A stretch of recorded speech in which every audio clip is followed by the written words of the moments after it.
What's up guys, Cam here, and today I'm here with my friend Ginger Kern, who has been a guest on the show before twice. So Ginger, what is emotional intelligence? Essentially, it's the ability to both monitor and also regulate your internal emotional states, no matter where they lie on the entire emotional spectrum, whether they're on the more unpleasant end of that spectrum or whether they're, euphoria, joy, etc. Gaming has always been something that you have used to numb feeling your emotions.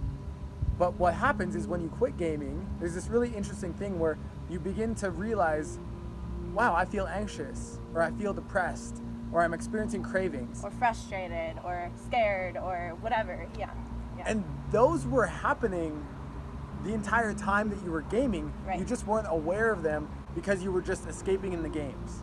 Quitting gaming is one of the most revealing experiences you can have to understand more about what your emotions are. But if you're not developing your ability to improve your emotional intelligence, Exactly. You're not able to understand the difference between, say, feeling anxious and feeling excited, because physically they actually feel very similar. As a quote that I really love, it's like, fear is excitement without the breath. You're gonna start to notice things that were probably there before, as Cam said, whether they are that anxiety, sort of like low-level depression, or other, maybe even anger at yourself, anger at your past self. The intelligence that you get to develop now is a really cool tool that will let you step into basically the awareness of what's actually happening in your internal state. You're probably gonna feel it in your body. You might feel like you have to cave in. You might have to eat something that you wouldn't normally eat, or basically do something to distract yourself that's not video games. You're gonna seek out a replacement, but the trick is to kind of cut that right as it's happening and bring your awareness to the fact that you just want to do something else instead of video games to distract yourself from that emotion that's attempting to arise within you.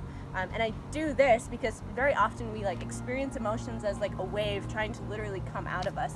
And it's really, the whole idea of emotional intelligence is to allow the emotion to flow through us and out into a constructive channel, rather than stopping it, bottling it in, keeping it in, cutting it off, numbing it out, avoiding, withdrawing from it, defending yourself from it, all these other things that you could do.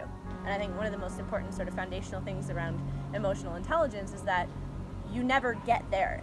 You're never done becoming emotionally intelligent. There's no end in sight. It's just a continuous ladder that you get to climb up to that next rung, and once you're there on that next rung, you get to let the rung that you've just traversed go. It's learning to dance with your emotions, because Exactly. your emotions are never not going to be there. Yes. For the rest of your life, there will be times where you will feel anxious, you'll feel happy, you'll feel all different things. Totally. And it's okay. It's not learning to never experience them, because if that's the perspective you have, then experiencing them means that you failed, which Exactly. then you're just going to feel worse about yourself from that. So it's actually about being able to identify them, whatever they are, not judging them, Yeah. and begin to recognize why they're there and how you can begin to move forward. Exactly. And that's what emotional intelligence is all about. You're here, you're watching this video, if even in the course of the past couple minutes, some emotions came up, maybe you noticed something, like you felt like you had to, go to the side of your computer and do something over here while we were talking, or you felt like maybe a little bit confronted by what we've just been talking through. Just developing that, put your awareness on that right now as you're watching this, and keep it there and see where you go with it. Why is that there? What does it mean? Why you might be judging us. There's a whole emotion set around judgment too, right? So if you're judging us right now, great. You get to actually put your awareness on that too. So welcome to the club. So final thought. Yeah. Best book that you would recommend to develop your emotional intelligence? This is a good one. Okay, so it's one of my favorites. It's called The Anatomy of Peace. You guys can find me on Twitter, Ginger_Kern. I'll link everything. That'll be below. You can visit my website, gingerkern.com. You can find me on Facebook under Traveler's Mindset as well.